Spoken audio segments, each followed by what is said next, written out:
জি, আপনার পিতামাতা আপনাকে ছেড়ে কথা বলতে পারে, কিন্তু আমি আব্দুল করিম বিন আমিনুল ইসলাম আপনাদের এই গাজল থানাতে আপনাকে ছেড়ে কথা বলতে আসিনি। আপনি কেন বাজারে এখনো ঘোরাঘুরি করবেন?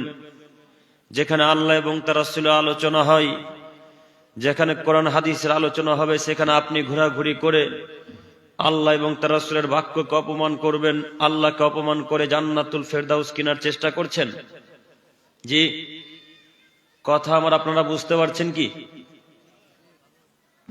আপনাকে আমি অনুরোধ করে বলি, এখন যে মেয়েটার যে ছেলেটা এই ফুচকার দোকানে আছে বা ঝুড়ি জিলাপির দোকানে আছে, আমি জঙ্গিপুর থেকে আনিনি। এনেছি? কথা বলে না। জঙ্গিপুর থেকে আমি এনেছি? আমি আনিনি। এই গাজল থানার এই মালদা জেলার কোন এক মুসলিম পরিবারের মেয়ে, হিন্দুদের মেয়েও নয়। খ্রিস্টানেরা আপনাকে মানুষই মনে করে না। আপনি যদি মাটিতে পড়ে যান, কাদাতে পড়ে যান, আর খ্রিস্টান যদি দেখে নাই, সুযোগ যদি পায় তো আরো 2-3 বালতি কাদা আপনার মাথার উপরে ঢেলে দেবে, তার নাম খ্রিস্টান। খ্রিস্টান আপনাদেরকে এতটুকু মূল্যায়ন করে না, এতটুকু। আর আপনি খ্রিস্টানকে মাথার উপরে তুলে রেখেছেন। যত নীতি এখন বাজারে ঘোরাঘুরি করছে, যত দোকান পাশার আছে, এগুলো সব কি মুসলিমদের নীতি? কথা বলে না। সব কাদের নীতি বলেন তো দেখি? সব ইহুদি খ্রিস্টানদের নীতি। তো আপনি তাকে মাথার উপরে রাখলেন না, আপনি তাকে বুকের উপরে তুলে রাখলেন, মাথার উপরে তাজ হিসেবে রাখলেন। তাই তো আপনার ছেলে মেয়ে এখন পর্যন্ত ঘোরাঘুরি করছে। কই একটা খ্রিস্টানের মেয়ে তো আজকে আসেনি, কই একটা হিন্দুদের মেয়ে তো ঘুরতে আসেনি, কই একটা ইহুদিদের মেয়ে তো আসেনি। আপনার মেয়ে ঘোরাঘুরি করছে, তার মানে আপনি আর আপনার ছেলে আর আপনার মেয়ে ইহুদি খ্রিস্টানদেরকে বেশি প্রাধান্য দিয়েছেন আল্লাহ এবং তার রাসূলের চাইতে।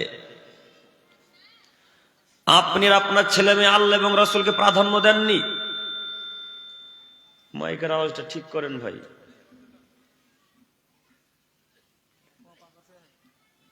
আপনি আর আপনার ছেলে মেয়ে আল্লাহ এবং তার রাসূলকে প্রাধান্য দেননি। কেন দেননি? আজকে এখানে কোরআন হাদিসের সন্ধ্যা থেকে আলোচনা হচ্ছে, এখন প্রায় 11টা 3 বাজে। এতক্ষণ পর্যন্ত আপনার ছেলে মেয়ে ঘোরাঘুরি করছে, তার মানে আপনার ছেলের আপনি আল্লাহ রসুলের মূল্যায়ন করলেন না। ঠিক তাদের মতো, কাদের মতো? জাহেলদের মতো, আবু লাহাবদের মতো, আবু জাহেলদের মতো, বড় বড় কাফেরদের মতো। আব্দুল করিম ভাই, বড় বড় কাফেররা কি করতে একটু বলবেন কি? জি, বলার জন্য আপনাদের এলাকাতে এসেছি। আল্লাহর নবী যখন বক্তব্য দিতেন, আল্লাহর নবী, কোরআন নাই গো এখানে, কোরআন নাই, কোরআন রাখতে হতো একটা। আল্লাহর নবী যখন কোরআন তেলাওয়াত করতেন, বড় বড় যারা কাফের, আবু জাহেল, আবু লাহাব, আরো বড় বড় যারা কাফের নেতা মানুষ যারা ছিল, বাচ্চা ছেলে মেয়েদেরকেও চেঁচামেচি করতে অন্য আদেশ করত। বাচ্চা ছেলে মেয়েদেরকে বলতো যে এই ছেলে মেয়েরা শোনো, ওই যে মোহাম্মদ ওখানে কোরআন তেলাওয়াত করছে, কাবা ঘরের পাশে, মক্কায় কাবা শরীফের পাশে মোহাম্মদ কোরআন তেলাওয়াত করছে। মোহাম্মদ সাহাবীদেরকে কিছু বলছে, এই কথা যেন মোহাম্মদের সাহাবীরা কথা শুনতে না পাই, তোমরা চেঁচামেচি করো।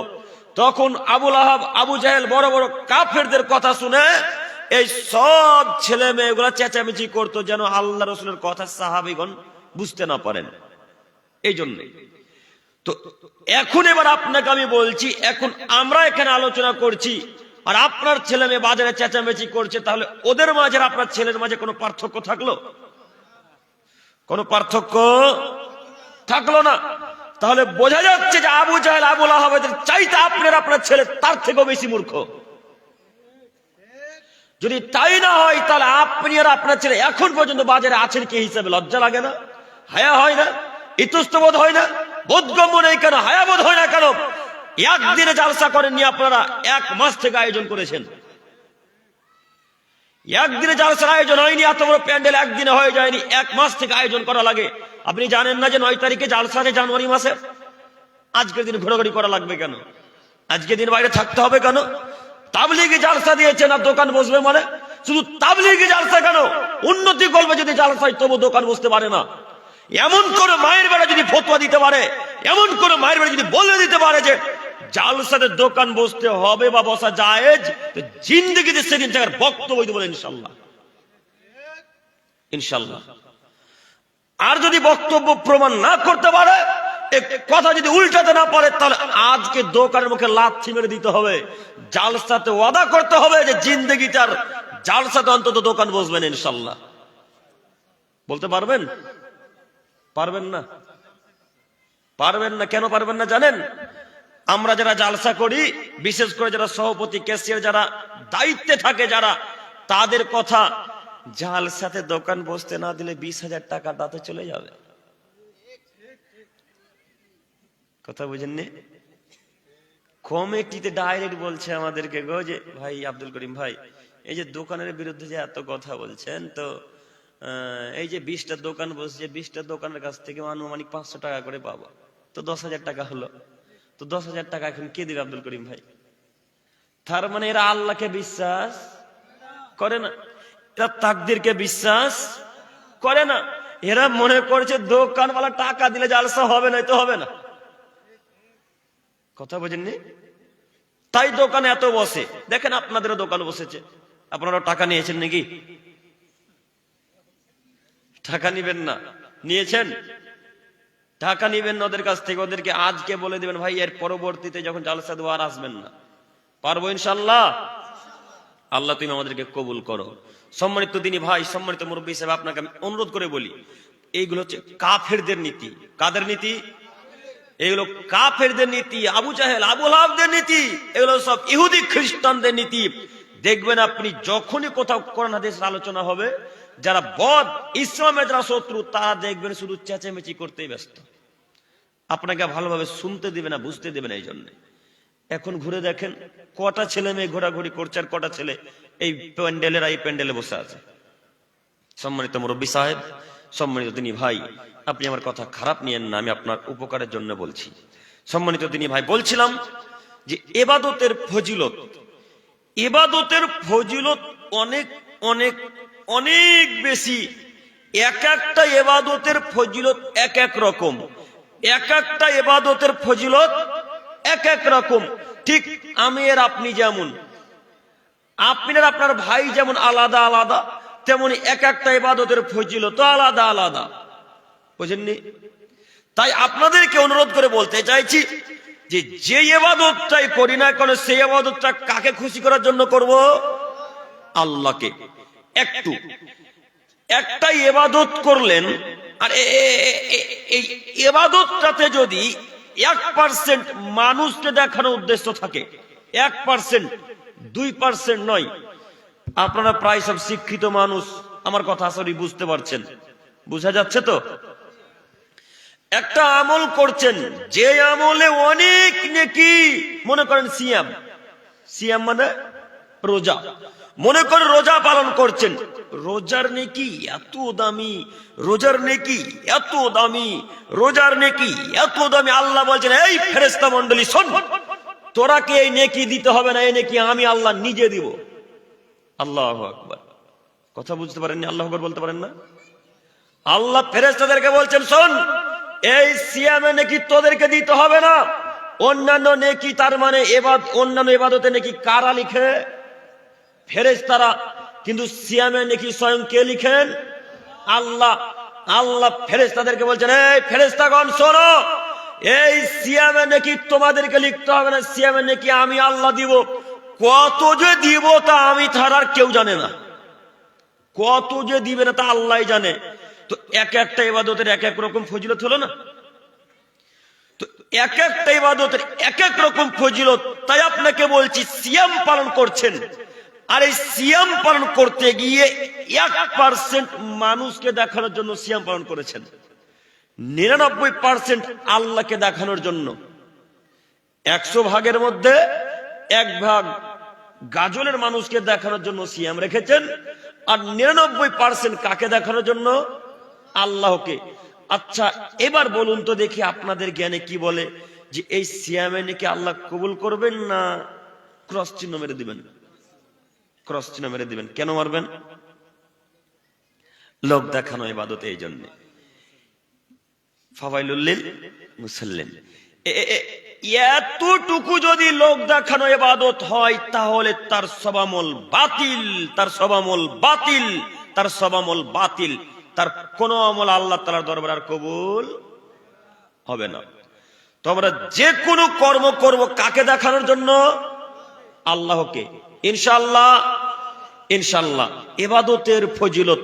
এবার একটু আমার দিকে দেখেন, আজান। আজান আমরা যারা মুয়াজ্জিন সাহেব যারা আজান দিই, এদের ফজিলত অনেক অনেক অনেক অনেক বেশি। একথা মুহাম্মদ সাল্লাল্লাহু আলাইহি সাল্লাম বলছেন। মুয়াজ্জিনদের ফজিলত এত বেশি, মুয়াজ্জিনদের ফজিলত এত বেশি, যদি কোনো মুয়াজ্জিন সাহেব আজান দেয়, এই আজানের শব্দ যত মানুষ, যত পশু, যত প্রাণী, যত কীট পতঙ্গ, জড়বস্তু, জড় পদার্থ যা কিছু শুনতে পাবে, সবাই কিয়ামতের মাঠে আল্লাহকে বলবেন, আল্লাহ ওই যে মুয়াজ্জিন সাহেব আজান দিয়েছিল, তুমি তাকে দয়া করে জান্নাত দান করো। সুবহানাল্লাহ। এই কথা এই বক্সটা বলবে, এই কথা এই মাইকটা বলবে। আপনার আজানের শব্দ যত পশু প্রাণী, যত মানুষ, যত জড়বস্তু, যত জড় পদার্থ যা কিছু শুনতে পাবে, সবাই কি বলবে আপনার জন্য? আল্লাহকে, যে আল্লাহ তুমি একে দয়া করে জান্নাত দান করো। এই জায়গাতে আবার আসবো, তার আগে আমি আপনাকে দেখাতে যাচ্ছি আজানের ফজিলত মর্ম। আব্দুল্লাহ রাদিয়াল্লাহু তাআলা আনহু বলেন যে আবু সাঈদ খুদরি রাদিয়াল্লাহু তাআলা আনহু আমাকে বললেন, আব্দুল্লাহ, তোমার মাঝে গ্রাম্য এলাকার ভালোবাসা এবং ছাগল গরুর ভালোবাসা দেখতে পাচ্ছি। আচ্ছা, একটা কথা, ছাগল গরুর যখন কথা হলো তখন একটা কথা বলেই যায়, না বললে হয় না, এটা তো আবার গ্রাম্য এলাকা, তাই না? এটা তো আবার গ্রাম্য এলাকা। আপনারা রাস্তাতে গরু বেঁধেছেন কেন বলেন তো দেখি? হ্যাঁ, কেউ রাস্তাতে গরু বাঁধি না, আমরা বাঁধি? কথা বলে না, সবাই গরু রাস্তাতে বাঁধেন। আপনাকে রাস্তাতে গরু বাঁধতে কে বললো? কে বললো রাস্তাতে গরু বাঁধতে? কে বলেছে রাস্তাতে গরু বাঁধতে? আপনি রাস্তাতে গরু বাঁধলেন কেন? ওই রাস্তাতে যখন একটা টোটো যায়, টোটো বুঝলেন কি? চেন্নাই নাকি টোটো? টোটো, ওই রাস্তাতে যখন একটা টোটো যায়, তখন টোটোওয়ালাটা যেতে অসুবিধা হয় না? ওই রাস্তাতে যখন একটা চার চাকা যায়, তখন ওই চার চাকাওয়ালার অসুবিধা হয় না?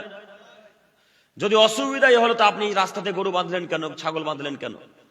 আপনাকে আল্লাহ এবং আল্লাহ রাসূল বলছে রাস্তার হক আদায় করা লাগবে। রাস্তার হক যদি আদায় করতে হয়, গরু আপনি কিভাবে বাঁধতে পারেন? কিভাবে গরু বাঁধতে পারেন? গ্রাম্য এলাকা দেখলে এইগুলো বেশি দেখা যায়, যে এমন ভাবে গরু বেঁধেছে যে গোটা রাস্তাতে পায়খানা করে রেখেছে। বাইক নিয়ে যারা যায় তারা স্লিপ কেটে পড়ে যায় বেশিরভাগ। কথা মিলে না মনে হয়? তাহলে আপনাকে অনুরোধ করে বলি, রাস্তাতে আজকে থেকে গরু বাঁধবো না ইনশাআল্লাহ। এটা রাস্তার হক। দেখবেন একটু রাস্তার হক কাকে বলে, একটু দেখাচ্ছি দেখুন। আবু সাঈদ খুদরি রাদিয়াল্লাহু তাআলা আনহু বলেন, রাসূলুল্লাহ সাল্লাল্লাহু আলাইহি সাল্লাম বলেছেন, সাহাবায়ে কেরামগণ, তোমরা রাস্তাতে বসা থেকে বিরত থাকো। সাহাবায়ে কেরামগণ, তোমরা রাস্তাতে বসা থেকে বিরত থাকো। এই কথা যখন আল্লাহ নবী সাহাবাদেরকে বললেন, তখন প্রত্যেকটা সাহাবা এক বাক্যে উত্তরে বলেন, আল্লাহর নবী বলেন কি? রাস্তাতে বসা ছাড়া যে আমাদের কোনো পথ নাই। আল্লাহ নবী, রাস্তাতে বসা ছাড়া আমাদের কোনো রাস্তাই নাই। রাস্তাতে বসে বিচার করি, রাস্তাতে বসে আমরা আলোচনা করি, রাস্তাতে বসে আমরা যুদ্ধ কিভাবে করতে হবে সেটা আলোচনা করি। এই রাস্তা ছাড়া আমরা যে এক জায়গায় বসে আলোচনা করবো ৫-১০টা সাহাবী মিলে, এরকম পথঘাট আমাদের আরবে আর কোথাও নেই। আল্লাহ নবী, আমরা এখন কি করব? তখন আল্লাহ নবী বলেন, আচ্ছা ঠিক আছে, শোনো শোনো শোনো শোনো, যদি রাস্তা ছাড়া কোনো পথই না থাকে তোমাদের, তাহলে তোমরা রাস্তার হক আদায় করবে। এ কথা শুনে সাহাবাদের মাথা খারাপ। আল্লাহর নবী রাস্তার হক কিভাবে আদায় করে? আমরা শুনেছি পিতা মাতার হক আদায় করতে হয়, তাই না? আমরা শুনেছি ফকির মিসকিনের হক আদায় করতে হয়, আমরা শুনেছি স্ত্রীর হক আদায় করতে হয়, আমরা শুনেছি ছেলে মেয়েদের হক আদায় করতে হয়। আল্লাহর নবী রাস্তার হক কিভাবে আদায় করবো গো, একটু বলবেন কি? তখন আল্লাহ নবী সাল্লাল্লাহু আলাইহি ওয়াসাল্লাম বললেন, হ্যাঁ শোনো, রাস্তার হক হলো গাজ্জুল বাসার। এটা হলো রাস্তার হক। বসে থাকেন চেয়ার নিয়ে, তো চক্ষু কোথায় থাকবে? নিচে দিকে থাকবে। তো চোখ তো সবসময় আকাশে উড়ে। কেন বসলেন রাস্তায়? কেন বসলেন? এই যে ছেলেগুলো, যত যুবক, প্রায় ছেলেদেরকে, প্রায় সবাইকে বলছি না, প্রায় এরা চায়ের দোকানে আড্ডা মারে, ক্যারাম বোর্ড খেলে, এরা সব সদা সর্বদা এরা শুধু নোংরা চিন্তা ভাবনা নিয়ে ক্যারাম বোর্ডের দোকানে থাকে। আপনি রাস্তাতে থাকলেন কেন? আল্লাহ নবী বলছেন রাস্তাতে যদি থাকো তাহলে চক্ষুকে নিচের দিকে রাখবে, এক। দুই, কাফুল আদা, হাতকে অন্যায় কাজ থেকে বিরত রাখতে হবে। অন্যায় কাজ থেকে হাতকে বিরত রাখতে হবে। অন্যায় কাজ কিভাবে বিরত থাকবেন অন্যায় কাজ থেকে? একটু আপনাকে দেখাই। রাস্তার পাশে দাঁড়িয়ে আছেন, আপনার পাশ দিয়ে একটা টোটো চলে গেল, আপনি খুব সাদা আমার মতো একটা জুব্বা আর একটা ব্লেজার পরে আছেন, তো রাস্তা দিয়ে টোটোওয়ালাটা যখন চলে গেল, পাশে ছিল গোবর বা খিঁচ। খিঁচ বোঝেন কি? সবাই বুঝতে পারছেন, বাংলা তো গ্রাম্য এলাকা আমাদের মতোই নাকি। তো খিঁচ ছিল পাশে রাস্তাতে, তো টোটোটা একটু জোরে গেছে, চাকা ছিটকে গিয়ে আপনার পাঞ্জাবিতে জুব্বাতে খিঁচটা পড়ে গেছে। তখন টোটোওয়ালাকে থামিয়ে, এই বেটা থাম, এই বেটা থাম। থামিয়ে গিয়ে বলছেন, বেটা দেখতে পাস না আমি সাদা পাঞ্জাবি পরে দাঁড়িয়ে আছি রাস্তাতে? এইভাবে বলে তাকে 2-3 থাপ্পড় লাগিয়ে দিলেন। আচ্ছা বলেন তো, 2-3 থাপ্পড় যে লাগালেন তো এটা রাস্তার হক আদায় হলো? হলো না। আল্লাহ নবী বললেন রাস্তাতে যদি দাঁড়িয়ে থাকো তাহলে হাতকে অন্যায় কাজ থেকে বিরত রাখতে হবে। একটু জোর রেখে একটি কথা, ওই টোটোওয়ালাটা আপনার গায়ে খিঁচ লাগিয়েছে তো খুব ভালো কাজই করেছে গো। গোবর লাগিয়েছে আপনার গায়ে তো ভালো কাজ করেছে, ও আপনার শরীরের উপর দিয়ে চলে যায়নি, এটা আপনি শুকরিয়া আদায় করেন। ওই টোটোওয়ালাটা আপনার শরীরের উপর দিয়ে চলে যায়নি, আপনি শুকরিয়া আদায় করা উচিত আপনার। ওই টোটোওয়ালার যদি আপনার শরীরের উপর দিয়ে চলে যেত তবু আপনি তাকে কিছু বলতে পারবেন না, কেন? আপনি রাস্তাতে দাঁড়িয়ে আছেন তার জন্য। কথা বোঝাতে পারলাম না? রাস্তাতে দাঁড়িয়ে থাকলে আপনি অন্যায় কাজ করতে পারবেন না। আপনার শরীরের উপর দিয়ে, পায়ের উপর দিয়ে গরুর গাড়ি, টোটো গাড়ি, 4 চাকা যেটাই চলে যাক না কেন, আপনি একটা কথা তাকে বলতে পারবেন না যে ভাই এই কাজটা করলেন কেন? কেন? রাস্তাতে দাঁড়িয়ে আছেন আপনি। রাস্তা থেকে দূরে দাঁড়িয়ে থাকেন, তখন বলেন যে অ্যাক্সিডেন্ট হলো কেন, তখন বলেন আমার গায়ে পানি ধোলা পড়লো কেন। বুঝতে পারেননি স্যার? আপনারা বুঝতে পারছেন কি? এইভাবে বলা লাগে। তো কই রাস্তার হক কিভাবে আদায় করলেন? রাস্তাতে গরু বাঁধলেন কেন? এটা হক আদায় হলো? কেন রাস্তায় গরু বাঁধলেন? আজকের পর থেকে জিন্দেগিতে রাস্তাতে গরু বাঁধবো না ইনশাল্লাহ। রাস্তাতে তো গরু বাঁধবো না, রাস্তাতে ওই বাইক আর 4 চাকাও রাখবো না ইনশাল্লাহ। এটা কঠিন হয়ে গেল। আমরা গাড়ি রাখি না, রাস্তাতে এইভাবে আপনি গাড়ি রাখতে পারবেন না। রাস্তাতে এইভাবে আপনি 4 চাকা রেখে অন্যর অসুবিধা করতে পারবেন না। আপনার 4 চাকার কারণে, টোটোর কারণে আর একটা টোটো ভালো করে পাস করতে পারে না, এরকম রাস্তা নাই। এইভাবে আপনাকে টোটো রাখা উচিত নয়। এইভাবে আপনি 4 চাকা রাখতে পারেন না। বুখারী মুসলিম আল্লাহ নবী বলছেন রাস্তাতে যদি থাকো তাহলে রাস্তার হক আদায় করবে। আপনাকে আমি অনুরোধ করে বলি, রাস্তার 2টি হক বললাম, আর একটি হক হচ্ছে আ'মুর বিল মারুফ, সৎ কাজের আদেশ করবে, অনহা আনিল মুনকার, মন্দ কাজে বাধা প্রদান করবে। আপনাকে বলতে চাইছি, রাস্তাতে চলে যাচ্ছেন, রাস্তাতে যেতে যেতে দেখছেন গরু বাঁধা আছে, রাস্তাতে ছাগল বাঁধা আছে, রাস্তাতে মোষ বাঁধা আছে। যার গরু, যার মোষ, যার ছাগল, সেই মালিককে গিয়ে বলবেন ভাইয়া এটা রাস্তাতে বাঁধতে হয় না ভাইয়া, এটা অন্যায় কাজ ভাইয়া, অতএব আপনি রাস্তা থেকে গরু আপনার নিজের জায়গাতে বাঁধেন। এই বাক্য বলা হলো রাস্তার হক, এই কথা বলা হলো রাস্তার হক, এই কথা বলা হলো রাস্তার হক। এই কথা আল্লাহ নবী বলছেন। আমরা পারবো আজকে থেকে ইনশাল্লাহ? ইনশাল্লাহ রাস্তাতে গরু বাঁধতে দিব না, বাঁধবো না ইনশাল্লাহ। রাস্তাতে গরুর গাড়িও রাখবো না, রাস্তাতে পালাও দিব না, ধানের পালা আর লারার পালা দিব না ইনশাল্লাহ। আপনারা ধানের চাষ করেন না? অনেকে দেখা যায় ধানের পালাটা রাস্তার গায়ে লাগিয়ে দিয়েছে, পাশে আর একটা গাড়ি যেতে পারে না ভালো করে।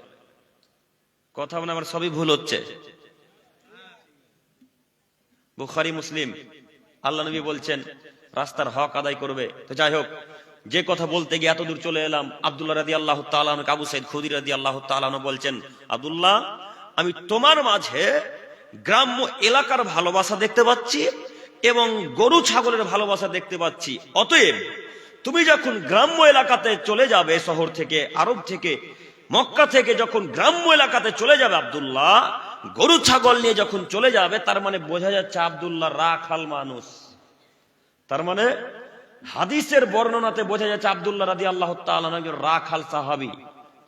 তো আব্দুল্লাহকে বলছেন, তুমি যখন গ্রাম্য এলাকাতে গরু ছাগল চড়াতে চলে যাবে, মনে করেন আপনাদের গাজলের কোনো একটা মানুষ দূরে গরু ছাগল চড়াতে চলে গেছে, এরকম একটা লোককে আবু সাইদ খুদরির উদাহরণ দিয়ে বোঝাচ্ছে, আব্দুল্লাহ তুমি যখন দূরে কোথাও চলে যাবে তখন তুমি আজান দিবে, আর আজান যখন দিবে তখন আজানের শব্দগুলো উঁচু উঁচু করে বলবে, অর্থাৎ জোরে জোরে বলবে।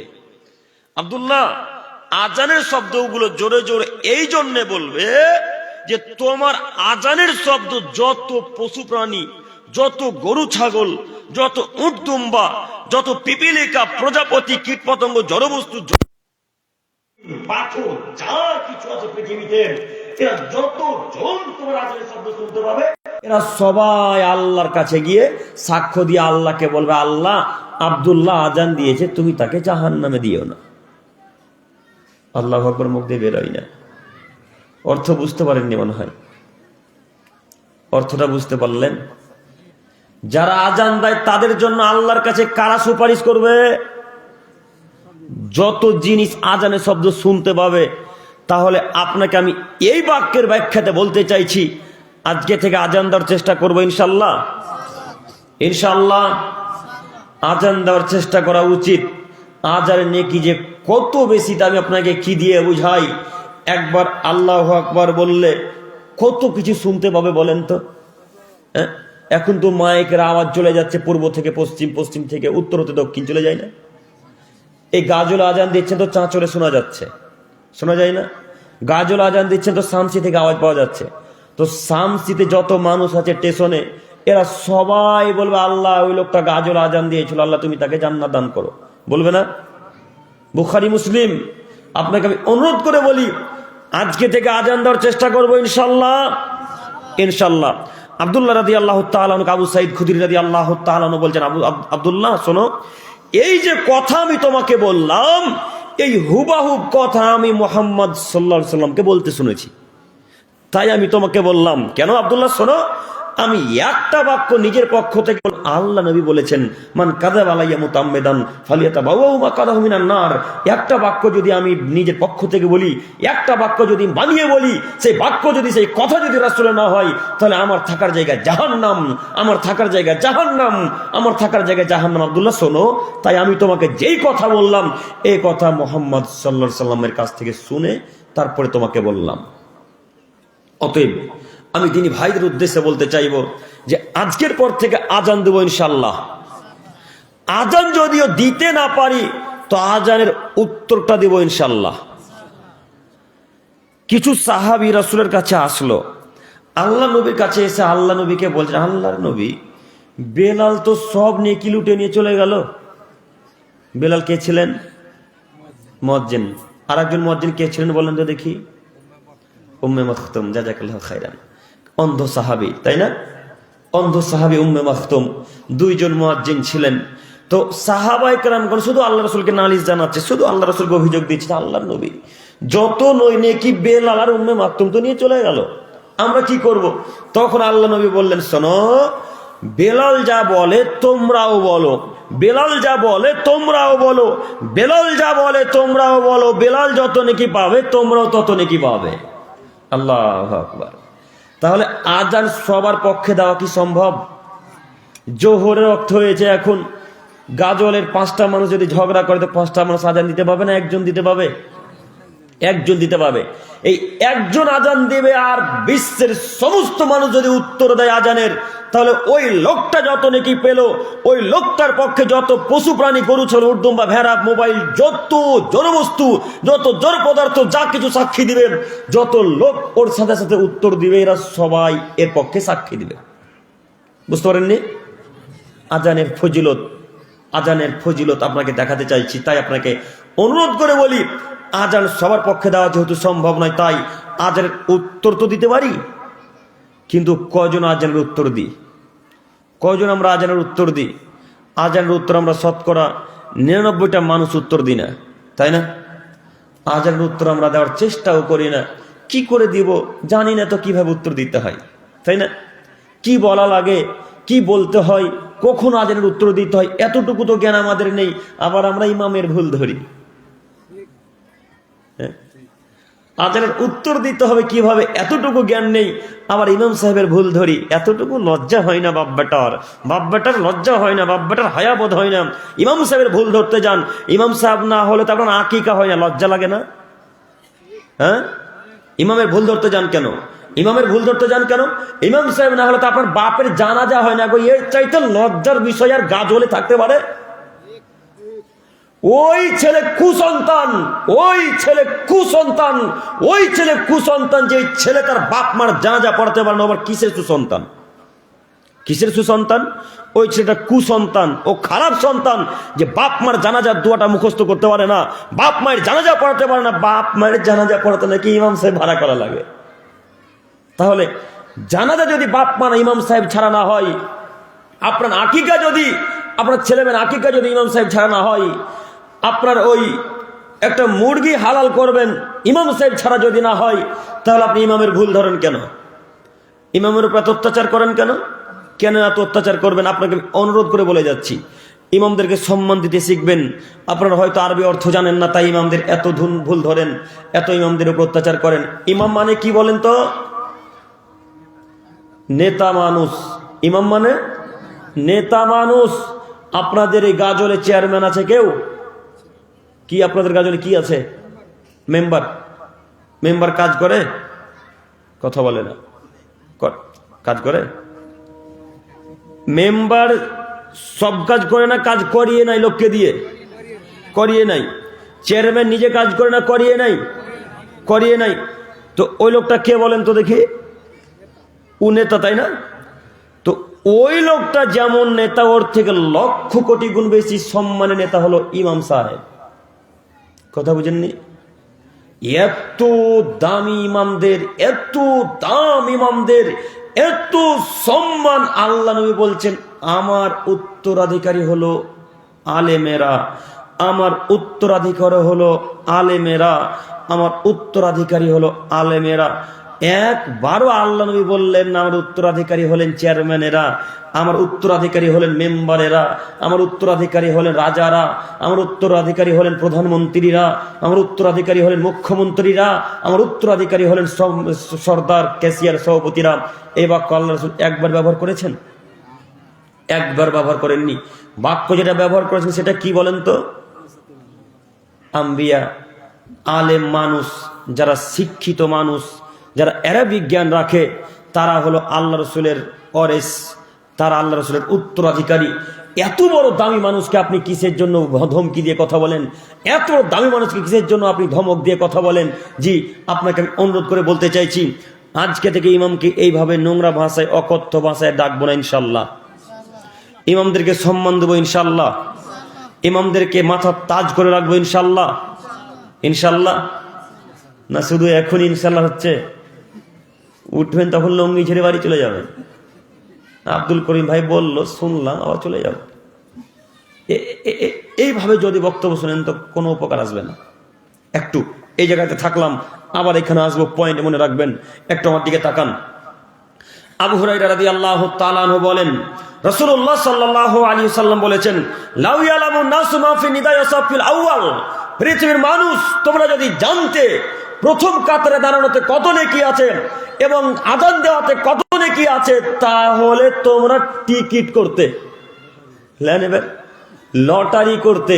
আল্লাহ নবী বলছেন, আদমের ছেলে মেয়ে তোমরা যদি জানতে আযান দেওয়াতে কত নেকি আছে, সালাতের প্রথম কাতারে দাঁড়ানোতে কত নেকি আছে, তাহলে তোমরা লটারি করতে, তাহলে তোমরা টিকিট করতে, তাহলে তোমরা লটারি করতে। আমরা যেহেতু আদমের ছেলে মেয়ে জানি না, তাই আমরা প্রথম কাতারে দাঁড়ানোর জন্য ঝগড়া করি না। আমরা আদমের ছেলে মেয়ে নেকি জানি না, তাই আমরা আযান দেওয়ার জন্য ঝগড়া করি না। মানে নেকি কত তা জানি না, সালাতের আউয়াল কাতারে প্রথম রাকাতে দাঁড়ানোতে কত নেকি এ কথা আমরা জানি না, তাই আমরা ঝগড়া বিবাদ করি না। তাই তো আমরা জুমার দিনেও যখন ইমাম সাহেব খুতবা শেষ করবে এমত অবস্থায় পিছনে গিয়ে দাঁড়াই।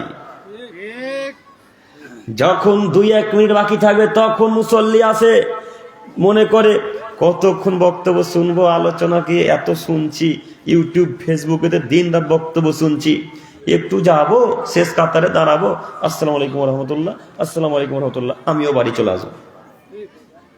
এতটুকুই।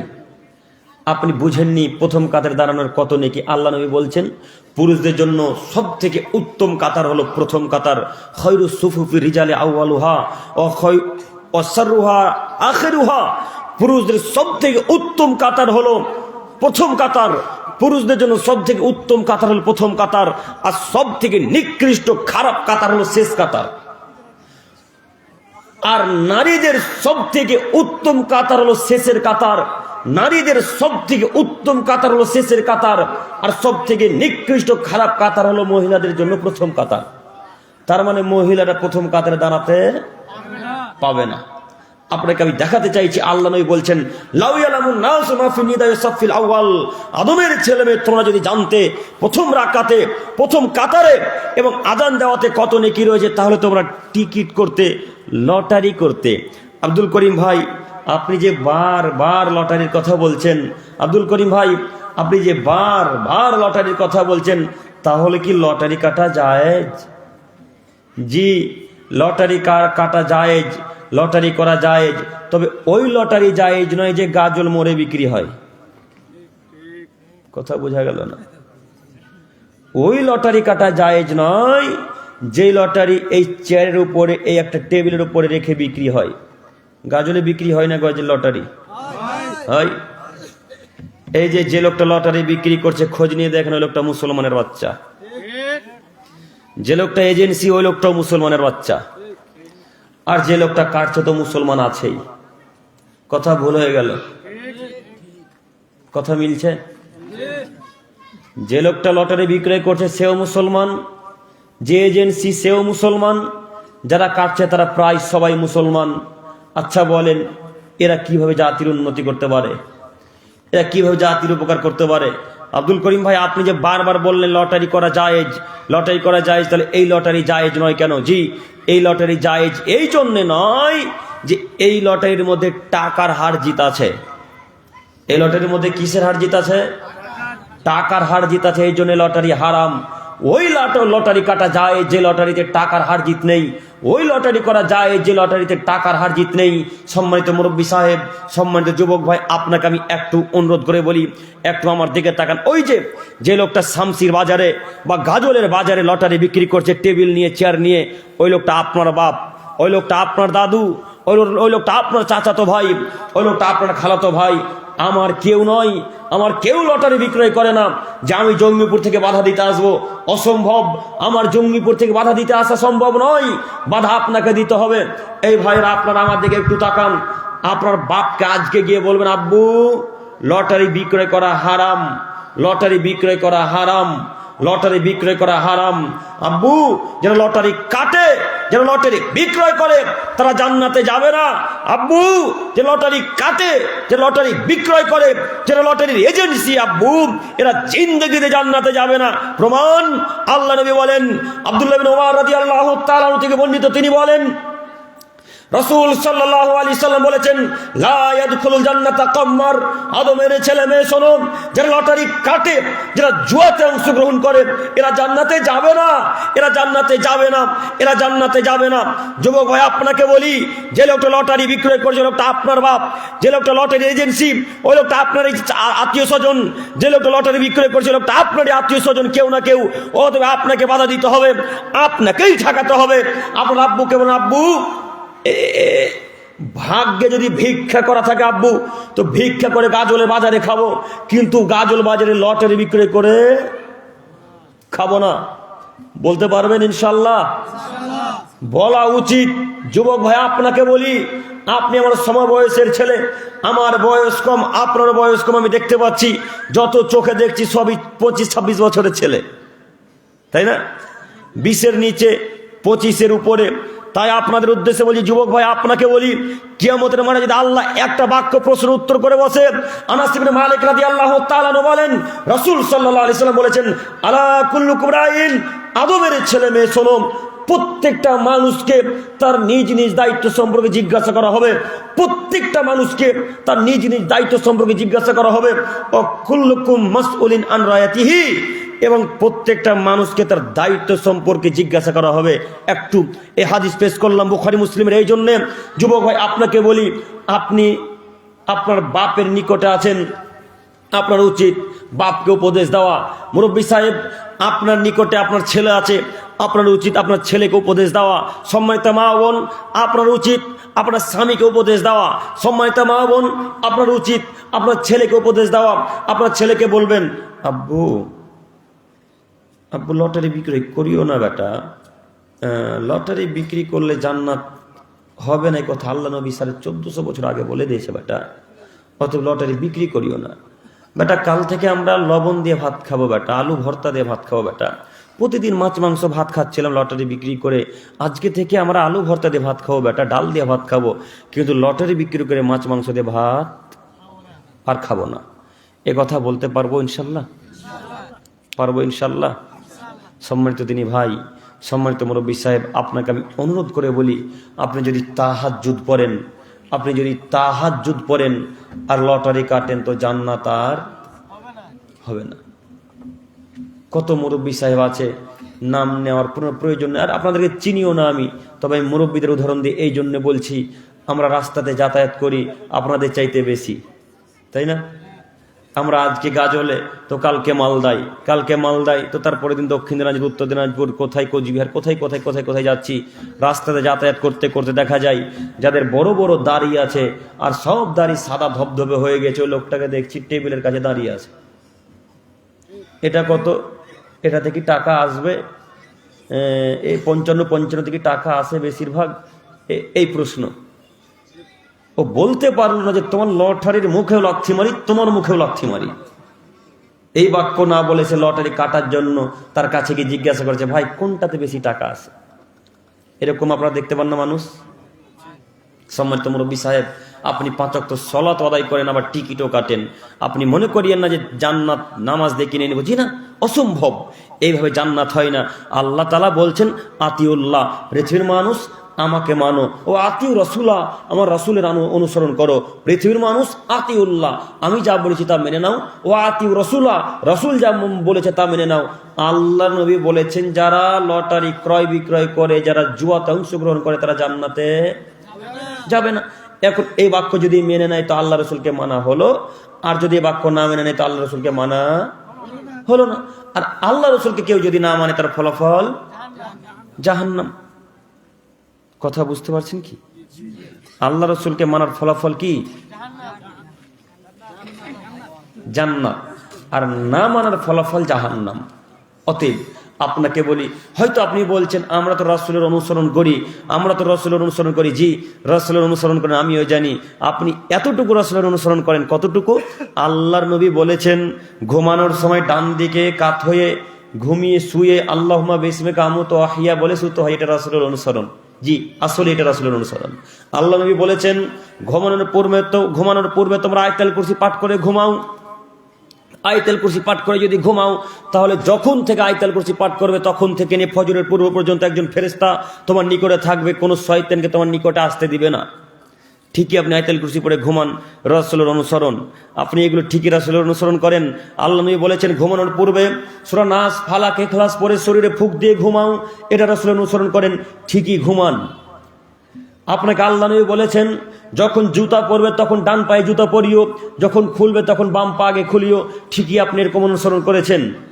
এগুলো সব অনুসরণ করেন, কিন্তু যেগুলো কঠিন বিষয় সেগুলো অনুসরণ করতে পারেন না। তার বাস্তব উদাহরণ দাড়ি। দাড়ি না, ভুল হয়ে গেল নাকি? আল্লাহর নবী বলছেন, ফামান রগিবা আন সুন্নতি ওয়ালাইসা মিন্নি, যে আমার সুন্নাত থেকে মুখ ফিরিয়ে নিল সে আমার উম্মতের অন্তর্ভুক্ত নয়। যে আমার সুন্নাত, আমার দল থেকে বেরিয়ে গেল, যে আমার সুন্নাত থেকে বেরিয়ে গেল, সুন্নাতকে এড়িয়ে চললো, সে আমার দলের অন্তর্ভুক্ত নয়। এখন আপনি বলছেন, এত কম বয়সে দাড়ি লাগলে তো বুড়া বুড়ার আগে, এত কম বয়সে দাড়ি রাখলে তো মনে হচ্ছে যে কেমন কেমন লাগে, আর বিবাহ হবে না। আশ্চর্য কথা, মায়েদের কথা গো। এই যে যুবক ভাইদের দাঁড়িয়ে আছে, দেখেন কত সুন্দর লাগছে, দেখেন না গো, দেখেন, তাকান, এই ভাইটাকে দেখেন, ওই ভাইটার মুখে দাড়ি, কত সুন্দর চেহারা। কিন্তু এই ভাইয়ের এদের মতো, এর মা না, এর মাকে বলতে চাইছি না, এই আমাদের মতো মায়েরা বলবে, আব্দুর রহমান তোর তো বয়স বেটা মাত্র 20 বছর হলো, এখনই দাড়ি রেখে দিবি? দাড়ি কেটে ফেললে, কেমন কেমন লাগছে বেটা, বিয়ে টিয়া হবে না, দাড়ি কেটে ফেললে। তখন মায়ের অত্যাচারে আর পাড়া প্রতিবেশীর মুরব্বীদের অত্যাচারে দাড়িকে কেটে ফেলে দিচ্ছে। মুরব্বীদের এতটা স্বভাব খারাপ, এদের উচিত ছিল যে ভাই তো কত সুন্দর লাগছে রে ভাই, মাশাআল্লাহ খুব সুন্দর লাগছে, দাড়ি ছাড় ভাই ছাড়, খুব সুন্দর লাগছে। তো এই কথার পরিবর্তে সে বলছে 2 দিন নামাজ পড়ে কত মাথা ভরি দেখাইছে। এই কথা বলে তার মনটাকে বিগড়ে দিয়ে কালকে সকালে সেলুনে গিয়ে দাড়িকে চেঁচে চলে এসেছে। ঘটনা এরকম কাজ হলে কই, কেন এরকম কথা বললেন? আপনি রাসূলের সুন্নাতকে এড়িয়ে চললেন, এখন জান্নাত নেন তো দেখি। এখন জান্নাত নেন, কিভাবে নেবেন এখন জান্নাত? আল্লাহ তাআলা বলেন আতিউল্লাহ, আমাকে মেনে নাও, ওয়াতিউ রাসূলা, রাসূলের অনুসরণ করো, তাহলে তোমরা জান্নাতে যাবে। কয়জন আমরা রাসূলের অনুসরণ করি? যেগুলো সহজ সেইগুলো মানি। জুতা ডান পায়ে পরতে হয় ডান পায়ে পরি, ডান হাত জামার ভরতে হয় ডান হাত জামার ভরি। যেগুলো কঠিন সেগুলো মানতে পারি না। কই মানলেন না কেন? রাসূলের সুন্নাত মানা হলো, রাসূলের অনুসরণ হলো? জি না, রাসূলের অনুসরণ হলো না। আমি আপনাকে বলতে চাইছি, রাসূলের অনুসরণ যারা অক্ষরে অক্ষরে করবে তারা জান্নাতে যাবেই। একথা মহান আল্লাহ তাআলা বলেন, একথা আল্লাহ নবী নিজেও বলেন। তিনি বলছেন কুল্লু উম্মতি ইয়াদখুলুনাল জান্নাহ, আদমের ছেলে মেয়ে শোনো, আমার উম্মতের সবাই জান্নাতে যাবে, আমার উম্মতের সবাই জান্নাতে যাবে ইল্লা মান আবা, তবে আবা ব্যতীত। কিলা ওয়া মান আবা ইয়া রাসূলুল্লাহ সাল্লাল্লাহু আলাইহি সাল্লাম। সাহাবায়ে কেরামগণ বুঝতে পারলেন না আবা মানে কি। আল্লাহ নবী আবা মানে কি একটু বুঝিয়ে বলেন। তখন আল্লাহ নবী বললেন মান আতানি দাখালাল জান্নাহ, যে লোকটা আমাকে মেনে নিল, যারা আমাকে মেনে নিবে তারা জান্নাতে প্রবেশ করবে। ওমান আসানি ফাকাদ আবা, আর যারা আমার কথাকে এড়িয়ে চললো, যারা আমার কথাকে এড়িয়ে যাবে, যারা আমার সুন্নাতকে এড়িয়ে যাবে, তারাই আবা, তারাই জাহান্নামে যাবে, তারা জান্নাতে যাবে না। সহিহ মুসলিম ও মিসকাতের হাদিস। কি করবেন হাদিসকে এখন? কি করবেন হাদিসটা ব্রেনে রাখার চেষ্টা করিয়েন। আপনি বললেন যে আব্দুল করিম ভাই আপনি নিয়ে এসেছেন, আপনি বাড়ি চলে যান নিয়ে। এ বাক্য বলিয়েন না, কেন আমি হাদিস মুখস্থ করে আপনাকে বলতে এসেছি। সহিহ মুসলিম ও মিসকাতের হাদিস, তিনি বলছেন আমার উম্মতের সবাই জান্নাতে যাবে ইল্লা মান আবা, শুধু আবা ব্যতীত। আবা কারা? যারা আল্লাহ নবীকে মানলো না তারা আবা। আবা কারা? যারা রাসূলের সুন্নাতকে এড়িয়ে চললো তারা। আবা কারা? যারা আল্লাহ রসুলকে এড়িয়ে চললো তারা। আবা কারা? যারা আল্লাহ রসুলের সুন্নাতকে লাথি মেরে দিল তারা। আবা কারা? যারা প্যান্ট টাকনো নিচে পড়লো তারা। প্যান্ট টাকনো নিচে নাই মনে হয়, অহরহ টাকর নিচে প্যান্ট পরে জান্নাত কেনার চেষ্টা করছেন। আপনার হুজুর তো প্যান্ট টাকর নিচে পড়তে, আপনি পড়বেন না কেন? হ্যাঁ, আপনার হুজুর বক্তব্য দিতে আসছে, তখন দেখবেন আপনার হুজুরের পায়জামাটা টাকর নিচে একবার লটকে পড়ে আছে। তো হুজুরের প্যান্ট যদি টাকর নিচে থাকে তা আপনার থাকবে না কেন? কথা বুঝেননি? আল্লাহ নবী বলছেন সালাসাতুন লা ইউকাল্লিমুহুমুল্লাহু ইয়াওমাল কিয়ামাহ, আল্লাহ কিয়ামতের মাঠে 3 শ্রেণীর মানুষের সাথে কথাই বলবেন না, কথাই বলবেন না আল্লাহ। আচ্ছা বলেন তো দেখি, আল্লাহ যদি কথা না বলে তাহলে ফলাফল জান্নাত না জাহান্নাম? জাহান্নাম। কথা বলবেন না, 1। 2 ওয়ালা ইউযাক্কিহিম, তাকে আল্লাহ পবিত্র করবেন না, জাহান্নাম থেকে তুলে জান্নাতে দেওয়ার জন্য পবিত্র করবেন না। ওয়ালাহুম আযাবুন আলীম, তাদের জন্য রয়েছে কঠিন যন্ত্রণাদায়ক শাস্তি। কাদের উপরে? 3 শ্রেণীর মানুষের উপরে। কাদের উপরে? 3 শ্রেণীর মানুষের উপরে। 3 শ্রেণীর মানুষের সাথে আল্লাহ কথা বলবেন না, 3 শ্রেণীর মানুষকে আল্লাহ পবিত্র করবেন না জান্নাতে দেওয়ার জন্য। 3 শ্রেণীর মানুষের সাথে আল্লাহ কথা বলবেন না, 3 শ্রেণীর মানুষের জন্য আল্লাহ কঠিন যন্ত্রণাদায়ক শাস্তি উল্লেখ করে রেখেছেন, প্রস্তুত করে রেখেছেন। তার 1 শ্রেণীর মানুষ মালিকুন কাদ্দাব, মিথ্যুক শাসক, মিথ্যা কথার ভিত্তিতে যারা দেশ পরিচালনা করে, মিথ্যা কথার ভিত্তিতে যারা সমাজ চালায়, মিথ্যা কথার ভিত্তিতে যারা মাদ্রাসা চালায়, মিথ্যা কথার ভিত্তিতে যারা মসজিদ চালায়, মিথ্যা কথার ভিত্তিতে যারা দেশ চালায়, মিথ্যা কথার ভিত্তিতে যারা সমাজ চালায়, এদের সাথে আল্লাহ কথা বলবেন না। বুখারী মুসলিম। আপনি মিথ্যা মনে করিয়েন না। হাদিস একটা ভুলভাল বলতে আসিনি, তবে আমি মানুষ, আমি যতক্ষণ বক্তব্য দেওয়ার চেষ্টা করি ততক্ষণ সহিহ মুসলিম, মিসকাত, আবু দাউদ এই সহি হাদিসগুলো বলার চেষ্টা করি, জাল জয়ীফ হাদিস বলার চেষ্টা করি না। তবুও মানুষ, ভুল হতেই পারে, তাই না? ভুল হতে পারে, তবে ভুল হলে ধরিয়ে দিবেন। 1। 2 শাইখুন জানিন, বৃদ্ধ বয়সে যারা জেনা করে তাদের সাথে আল্লাহ কথা বলবেন না। বেশি বয়সে যারা জেনা করে, বেশি বয়সে যারা জেনা করে, বেশি বয়সে যারা ব্যভিচার করে তাদের সাথে আল্লাহ কিয়ামতের মাঠে কথা বলবেন না, তাদেরকে আল্লাহ পবিত্র করবেন না, তাদেরকে আল্লাহ জান্নাতে দিবেন না। 3, আল মুসবিল, যারা লুঙ্গি প্যান্ট পায়জামার টাকুর নিচে পড়ে তাদের সাথে আল্লাহ কিয়ামতের মাঠে কথা বলবেন না। বিবেচনা আপনার কাছে, বিবেচনা আপনার কাছে। অথচ জেনা করা ছোট পাপ না বড় পাপ?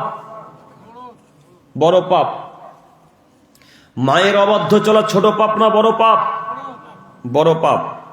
ফকির মিসকিনকে খাদ্য খেতে না দেওয়া ছোট পাপ না বড় পাপ? বড় পাপ। জাদু টোনা করা ছোট পাপ না বড় পাপ? মানুষ হত্যা করা, কারণ নামে অপবাদ লাগানো, যুদ্ধের ময়দান থেকে চলে আসা, এগুলো সব বড় পাপ। এত বড় বড় পাপ করে আল্লাহর দরবারে যদি উপস্থিত হন, আল্লাহর কাছে উপস্থিত হয়ে আল্লাহর কাছে যদি উপস্থিত হন তো আল্লাহ আপনার সাথে কথা বলবেন। এ কথা আল্লাহর নবী বলছেন। জেনা করেছেন আল্লাহ কথা বলবে, সুদ খেয়েছেন আল্লাহ কথা বলবে, জেনা করেছেন আল্লাহ আপনার সাথে কথা বলবে। তবে ওই 3 শ্রেণী মানুষের সাথে আল্লাহ কথা বলবেন না যারা বেশি বয়সে জেনা করে, যারা লুঙ্গি প্যান্ট পায়জামার টাকুর নিচে পড়ে, যারা মিথ্যা কথার ভিত্তিতে দেশ চালায়। সম্মানিত তিনি ভাই, এবার আপনাকে বলতে চাইছি, পিতা মাতার অবাধ্য চলা পৃথিবীর 2য়তম মহাপাপ। পিতা মাতার অবাধ্য চলা পৃথিবীর ইতিহাসে 2য়তম মহাপাপ। এত বড় পাপ করেছেন, আল্লাহর দরবারে উপস্থিত হন, আল্লাহ আপনার সাথে অবশ্যই অবশ্যই কথা বলবে। আল্লাহ বলবে, আব্দুর রহমান পিতা মাতার অবাধ্য কেন চলেছো? আব্দুর রহমান পিতা মাতার কথা শোনোনি কেন? পিতা মাতাকে এড়িয়ে চলেছে কেন? তখন হয়তো আপনি আপনার মনে যা আছে তাই বলবেন। আল্লাহ আপনার সাথে কথা বললো কি বললো না? বললো। কিন্তু যে লোকটা প্যান্ট টাকুর নিচে পড়েছে এর সাথে আল্লাহ কথাই বলবেন না। যখন তাকে উপস্থিত করা হবে ওকে জাহান্নামে নিক্ষেপ করে দেওয়া হবে। কথা বুঝতে পারলাম না? কাল সকাল হতে সব প্যান্ট পায়জামা কাটতে পারবো টাকুর উপরে ইনশাল্লাহ? সব টাকুর উপরে কাটতে পারবো ইনশাল্লাহ? ইনশাল্লাহ। এখন তো এটা ফ্যাশন বলেন আর স্টাইল বলেন আর যাই বলবেন বলেন, প্রায় যুবক ভাইদের প্যান্ট কিন্তু টাকুর উপরেই থাকে, থাকে না?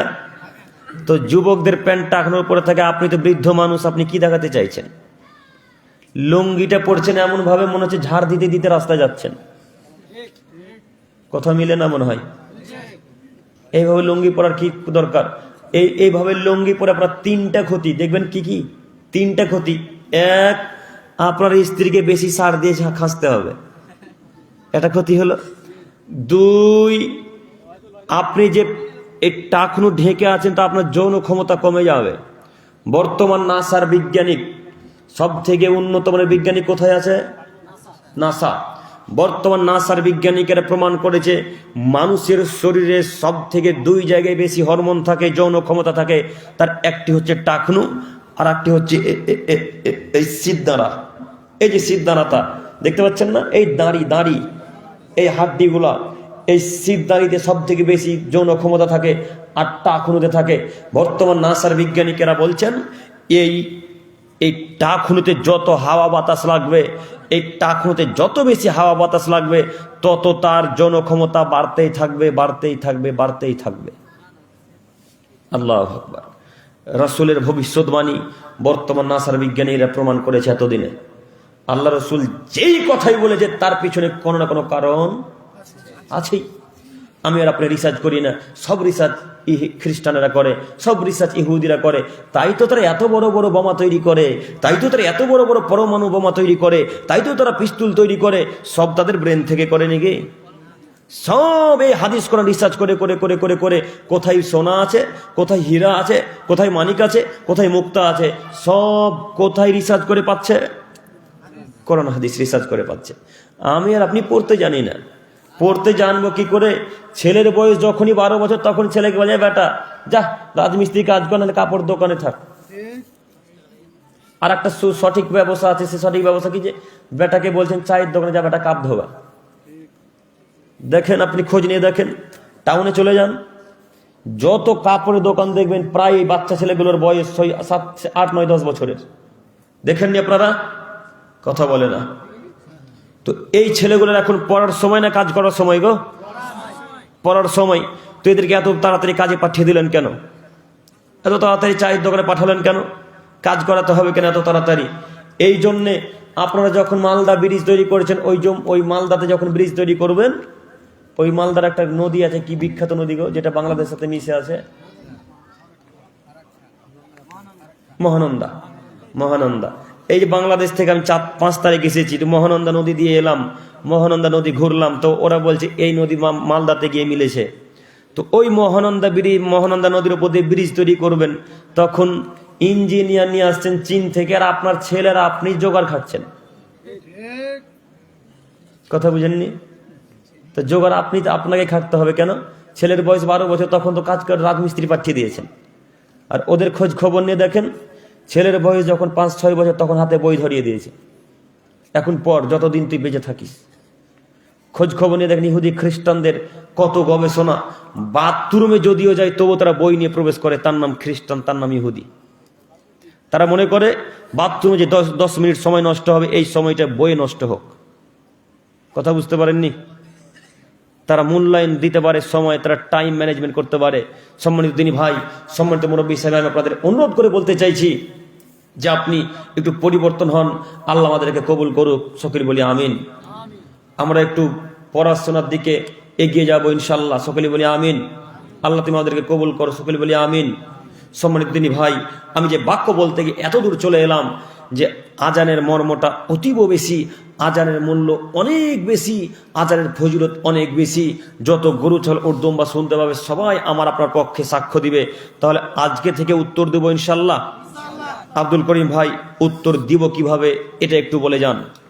আব্দুল করিম ভাই, আজানের উত্তর দিব কিভাবে এটা একটু বলে যান। জি, আজানের উত্তর দিতে হবে এইভাবে। আব্দুল্লাহ রাদিয়াল্লাহু তাআলা আনহু বলেন, রাসূল সাল্লাল্লাহু আলাইহি ওয়াসাল্লাম বলেছেন, মুয়াজ্জিন সাহেব যখন আজান দেয় তখন তোমরাও অনুরূপ বলো, মুয়াজ্জিন যা বলে তোমরাও বলো, মুয়াজ্জিন যা বলে তোমরাও বলো। মুয়াজ্জিন বলবে আল্লাহু আকবার, আল্লাহু আকবার, তোমরাও বলবে আল্লাহু আকবার, আল্লাহু আকবার। এইভাবে বলতে বলতে বলতে বলতে বলতে বলতে যখন হাইয়া আলাস সালাহ, হাইয়া আলাল ফালাহ, যখন এই দুইটা বাক্য আসবে, তখন তোমরা বলবে লা হাওলা ওয়ালা কুওয়াতা ইল্লা বিল্লাহ। মনে থাকবে না? এই বাক্যে শুধু বাক্য পরিবর্তন হবে, তাছাড়া আজানের কোনো পরিবর্তন নেই। দুয়ার আস্তাগফিরুল্লাহ, দুয়া বললাম, আজানের উত্তরের কোনো পরিবর্তন নেই। যখন আপনি উত্তর দিবেন তখন শুধু হাইয়া আলাস সালাহ, হাইয়া আলাল ফালার জায়গাতে বলবেন লা হাওলা ওয়ালা কুওয়াতা ইল্লা বিল্লাহ, লা হাওলা ওয়ালা কুওয়াতা ইল্লা বিল্লাহ। এইভাবে 4 বার যখন বলবে, আপনাকেও 4 বার বলতে হবে। এটা হচ্ছে আজানের উত্তর দেওয়ার টেকনিক।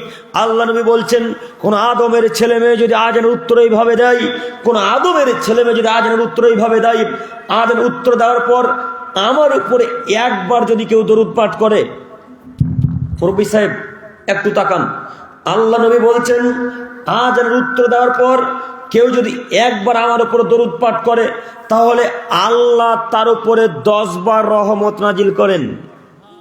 আল্লাহু আকবার।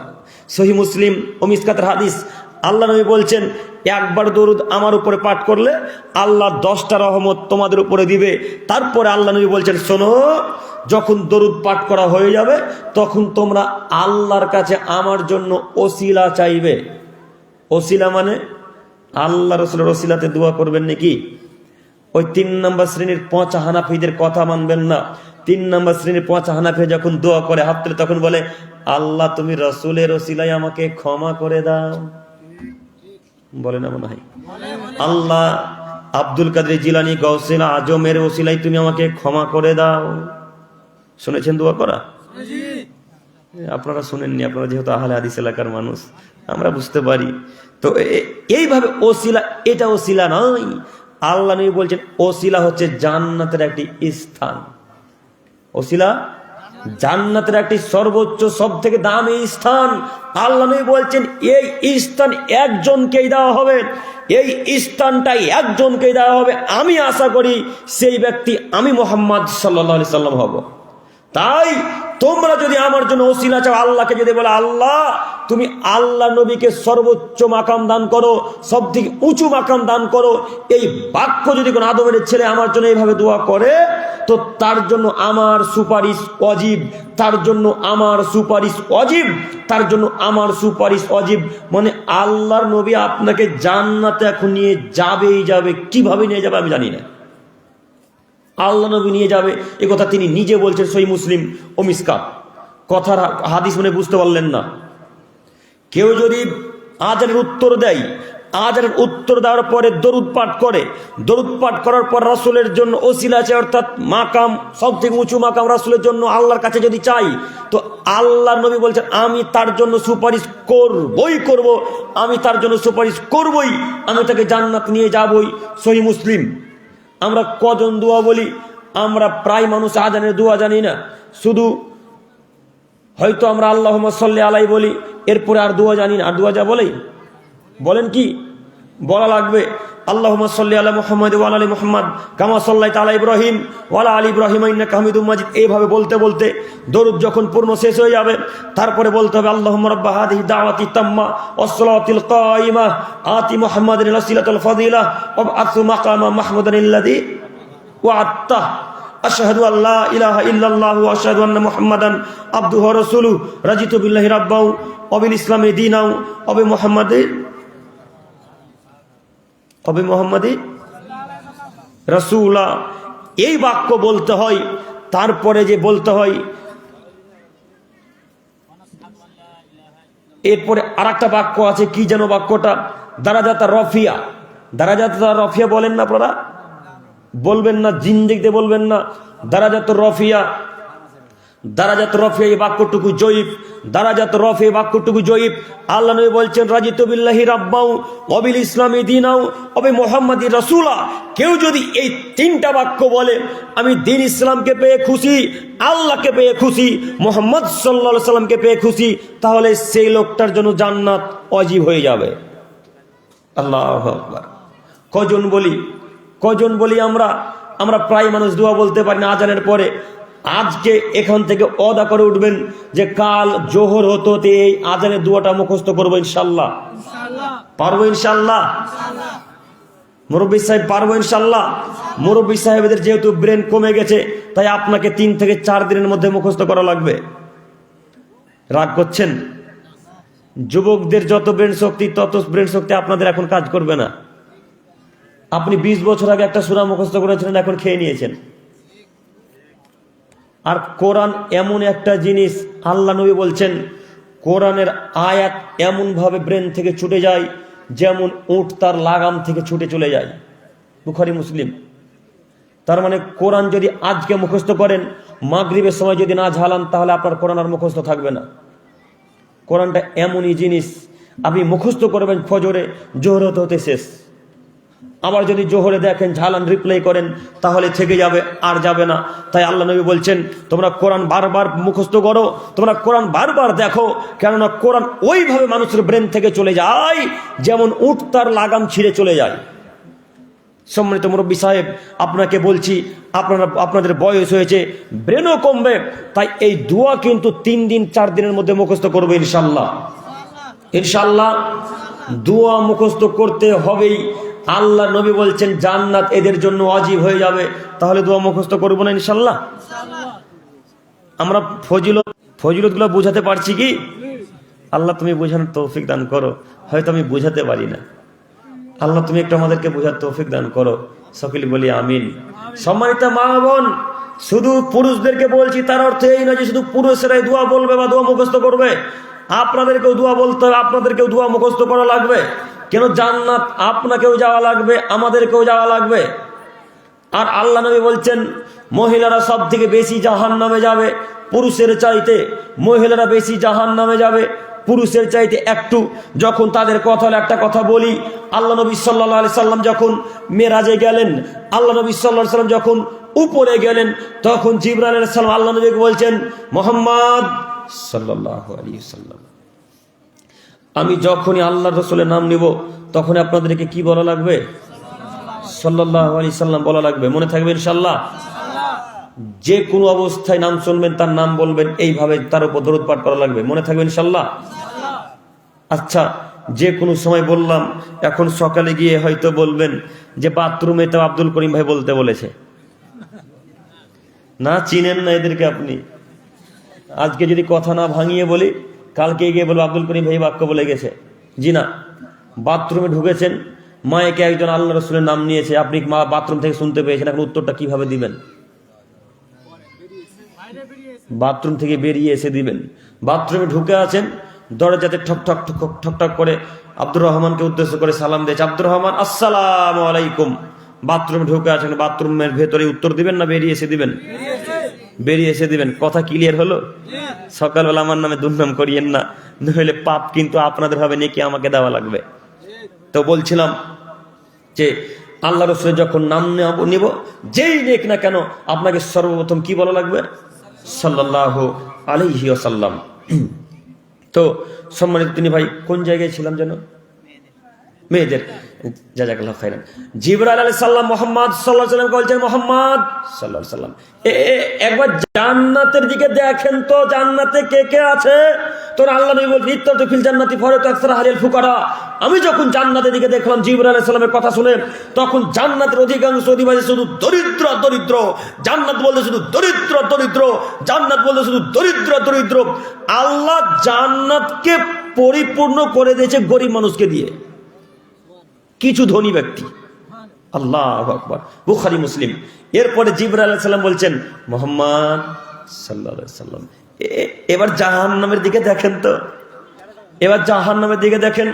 জিবরাইলের কথা শুনে আল্লাহ নবী জাহান্নামের দিকে লক্ষ্য করলেন। জাহান্নামের দিকে লক্ষ্য করতে আল্লাহ নবী বলছেন, উত্তালাতু ফিন্নারি ফারাইতু আকসার আহলিহা নিসা। আমি যখন জাহান্নামের দিকে তাকালাম, তখন জাহান্নামের অধিকাংশ অধিবাসী শুধু নারী আর নারী, শুধু নারী আর নারী, শুধু নারী আর নারী। আল্লাহ জাহান্নামকে পরিপূর্ণ করে দিয়েছে শুধু নারীদেরকে দিয়ে, কিছু পুরুষ মানুষ। অধিকাংশই অধিবাসী জাহান্নামে নারী, অধিকাংশ অধিবাসী জান্নাতে শুধু গরিব মানুষ, কিছু ধনী মানুষ। অধিকাংশ জাহান্নামে নারী মহিলা, মহিলা মানুষ, কিছু পুরুষ মানুষ। সম্মানিত মা বোন, আপনি বলতে পারেন জাহান্নামে আপনারা এত কেন? আপনারা কি বলতে পারেন মহিলারা জাহান্নামে এত কেন? মহিলাদের জাহান্নামে যাওয়ার সব থেকে বড় কারণ হলো দুইটি অথবা তিনটি। আচ্ছা, এখানে তিনটি পেশ করি। মহিলাদের জাহান্নামে যাওয়ার সব থেকে বড় কারণ হলো তিনটি। এক, স্বামীর কথাকে অমান্য করে চলে। দুই, স্বামীর শুকরিয়া আদায় করতে পারে না। তিন, বেপরদা হয়ে চলাচল করে, তাই তারা এত জাহান্নামী। কথা বুঝেননি মনে হয়? তিনটি কারণে মহিলারা বেশি জাহান্নামে যায়। তার একটি কারণ স্বামীর কথাকে অমান্য করে চলা। স্বামীর কথাকে শতকরা ৯৯টা মহিলা মানতে পারে না। স্বামীর কথা শতকরা ৯৯টা নারী, ৯৯টা স্ত্রী মানতে পারে না। এই জন্যে তারা জাহান্নামে যায়। যাই হোক, এই বাক্যের ব্যাখ্যা ছেড়ে দিলাম। দুই, স্বামীর শুকরিয়া আদায় করে না, এই জন্যে তারা জাহান্নামে যায়। একটু যুবক ভাই আপনাকে বলি, আপনি তাকান, মুরব্বী সাহেব আপনার উদাহরণ দিয়েই বলি, তাহলে আপনি বেশি বুঝতে পারবেন। যুবক ভাইরা একটু আমার দিকে তাকান। মুরব্বী সাহেব, আপনার বয়স আজকে 50 বছর, আপনার বিবাহ হলো আজকে 40, আপনার বিবাহ হলো আজকে 30 বছর। একটু আমার দিকে তাকান, আপনার বিবাহ হলো আজকে 30 বছর। 30 বছরে 29 বছর 11 মাস 29 দিন এত ভালো, এত আচরণ করেছেন, এত ভালো ব্যবহার করেছেন। পাড়া প্রতিবেশী সবাই বলে, আব্দুর রহমান কত ভালো গো, স্ত্রীর সাথে খারাপ আচরণ করে না, স্ত্রীকে গালি দেয় না, স্ত্রীকে লাথি মারে না, স্ত্রী সদাসর্বদাই নাম করে, স্ত্রীর সাথে ভালোবেসে থাকে, তাকে খুব ভালোবাসে। 29 বছর 11 মাস 29 দিন ভালো আচরণ করেছেন, একটা দিন খারাপ আচরণ হয়ে গেছে কোনো কারণবশত। একটা দিন খারাপ আচরণ হয়ে গেছে কোনো কারণবশত, তখন আপনার স্ত্রী চট করে একটা বাংলা ভাষায় বলে, তোমার কাছে কোনোদিনই সুখ পেল না, বলে না? তোমার কাছে কোনোদিনই সুখ পেলাম না, আমি 30 বছর বিয়েতে একদিনও সুখ পেলাম না। একদিনের খারাপ আচরণে 29 বছর 11 মাস 29 দিনের সব ভালো আমলকে, ভালো কর্মকে, ভালো ব্যবহারকে আপনার পানির তলে মিশিয়ে দিবে, তার নাম নারী। এই জন্য তারা এত জাহান্নামী। এ কথা আল্লাহ নবী বলছেন, স্বামীর শুকরিয়া আদায় না করলে জাহান্নামে যাওয়া লাগবে। একটু সম্মানিত মা বোন, আপনাকে আপনার স্বামী একটা চাদর কিনে এনে দিয়েছে, মনে করেন শাল, কাশ্মীরি শাল। এখন কাশ্মীরি শালগুলো তো কয়েক রকমের পাওয়া যায়, একটা 700 টাকারও পাওয়া যায়, একটা 7,000 টাকা দামেরও পাওয়া যায়। তাই না? পাওয়া যায় তো, পাওয়া যায়।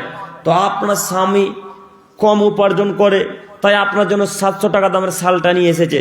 তখন এসে আপনার স্বামী বলছে, রহিমা এ নাও, তোমার জন্য আমি শাল নিয়ে এসেছি। তখন আপনি বলছেন, এত কমা শাল কে নিবে, যাও দিয়ে দাও, ফেলে দাও গা। এই বাক্য বলে তাকে অপমান করে দিলেন। এখন কমা শাল আপনি নিবেন না। এই মহিলা এখন জাহান নামে যাবে, কথা মুহাম্মদ সাল্লাল্লাহু আলাইহি সাল্লাম বলে। আপনাকে আমি বোঝাতে অক্ষম। সম্মানিত মা, আবার আপনাকে বলি, স্বামী যদি 5 টাকা দামের শাল এনে দেয় তবু আলহামদুলিল্লাহ, স্বামী যদি 5,000 টাকা দামের শাল এনে দেয় তবু আলহামদুলিল্লাহ। এই কারণে নারীরা বেশি জাহান নামে যায়। আপনি বুঝতে পারেন না আলহামদুলিল্লাহর কত দাম, আপনি বুঝতে পারেননি আলহামদুলিল্লাহর কত দাম। দেখবেন আলহামদুলিল্লাহর দাম কত আর কেমন তার ব্যবহার। ইব্রাহিম আলাইহিস সালামের ঘটনা সকলের মনে আছে। মাইকের আওয়াজ কেমন হয়ে গেল না?